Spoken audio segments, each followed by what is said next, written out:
ভারত পাকিস্তানের উত্তেজনার মাঝে রাওয়ালপিন্ডি স্টেডিয়ামে ড্রোন হামলার সাথে সাথে পাকিস্তানের পিএসএল এর ম্যাচ বাতিল ঘোষণা।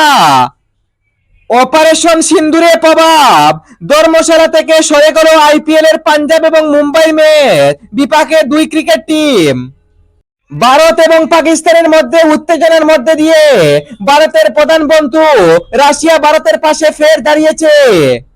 ভারত পাকিস্তানের যুদ্ধ না হওয়ার জন্য দেশকে কড়া সতর্কবার্তা চীনের। রাষ্ট্রসংঘের মুখপাত্র অ্যান্টোনিও গুতেরেজের বড় ঘোষণা, ভারত পাক যুদ্ধ নিয়ে বিদল ঘোষণা করেছেন রাষ্ট্রসংঘের প্রধান উপাচার্য অ্যান্টোনিও গুতেরেজ। আজ বিরোধীদের সাথে মন্তব্য করলেন রাজনাথ সিং, অমিত শাহ।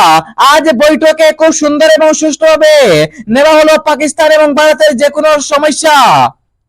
ভারত পাকিস্তানের যুদ্ধ নিয়ে উদ্বিগ্ন জনতা, বিপাকে বিভিন্ন সাধারণ মধ্যবিত্ত জনগণ।